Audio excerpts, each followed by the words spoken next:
Sebuah seni untuk bersikap bodoh amat, bagian 6. Kebahagiaan berasal dari memecahkan masalah. Masalah merupakan konstanta di kehidupan ini. Ketika Anda memecahkan masalah kesehatan Anda dengan cara membayar kartu anggota gym, Anda menciptakan masalah baru, seperti harus bangun lebih awal agar bisa ke tempat latihan tepat waktu. Mandi keringat selama 30 menit, kemudian mandi dan ganti baju sebelum ke tempat kerja supaya tidak menyebabkan bau tak sedap di seluruh kantor. Kebahagiaan datang dari keberhasilan untuk memecahkan masalah. Kata kuncinya di sini adalah memecahkan. Jika Anda berusaha menghindari masalah, Anda atau merasa seakan-akan tidak punya masalah apapun, Anda akan membuat diri Anda sengsara. Jika Anda merasa kalau Anda memiliki masalah yang tidak dapat Anda selesaikan, sama halnya Anda membuat diri sendiri sengsara. Bumbu rahasianya ada dalam kata memecahkan masalah dan bukan pada punya atau tidak punya masalah. Untuk menjadi bahagia, kita memerlukan suatu untuk dipecahkan. Dengan demikian, kebahagiaan merupakan suatu bentuk tindakan. Ini adalah sebuah kegiatan, bukan suatu yang diam-diam diberikan kepada kita. Bukan sesuatu yang secara ajaib Anda temukan dalam salah satu dari 10 artikel urutan teratas di Huffington Post dari guru atau pengajar tertentu.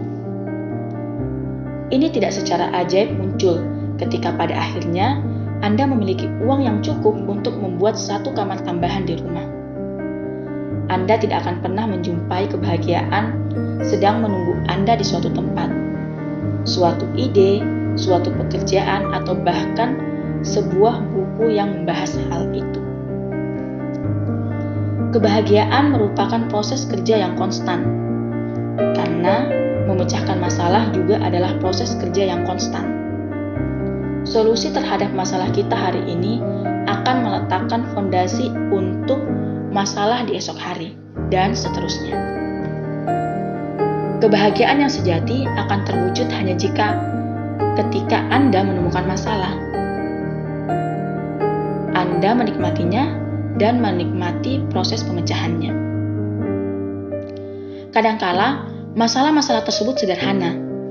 Makan makanan sehat, pergi ke tempat baru, menamatkan video game yang baru saja Anda beli. Di lain waktu, masalah tersebut abstrak dan rumit. Memperbaiki hubungan dengan ibu Anda, mendapatkan karir yang Anda sukai, menumbuhkan persahabatan yang lebih baik. Apapun masalah Anda, konsepnya sama. Selesaikan masalah, lalu berbahagialah.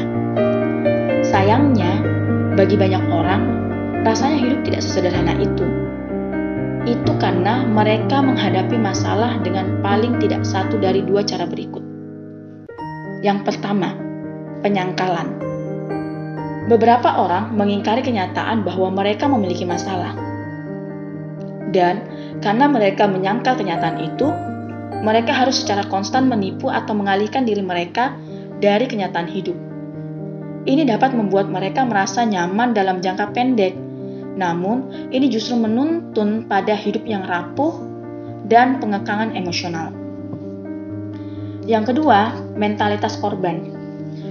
Beberapa orang memilih untuk meyakini bahwa tidak ada yang dapat mereka lakukan untuk menyelesaikan masalah mereka. Bahkan ketika faktanya mereka mampu, para korban ini memilih untuk menyalahkan orang lain atas masalah mereka atau menyalahkan situasi di luar diri mereka. Ini dapat membuat mereka merasa lebih baik untuk sementara waktu. Namun, ini akan mengiring mereka pada kehidupan yang penuh amarah, ketidakberdayaan, dan keputusasaan. Orang-orang menyangkal dan menjadikan orang lain kambing hitam atas masalah mereka hanya karena tindakan semacam itu sangat mudah dan enak dilakukan. Sementara di sisi lain, menyelesaikan masalah itu sulit dan kadang terasa tidak menyenangkan. Segala bentuk tindakan menyalahkan dan menyangkal membuat kita cepat tinggi. Ini adalah cara untuk sementara waktu lari dari masalah kita. Dan pelarian itu rupanya memberi kita jalan pintas yang membuat kita merasa nyaman. Orang bisa merasa tinggi karena macam-macam hal, entah dari zat seperti alkohol, pembenaran moral yang datang dari menyalahkan orang lain, atau sensasi mendebarkan dari beberapa petualangan berisiko yang baru.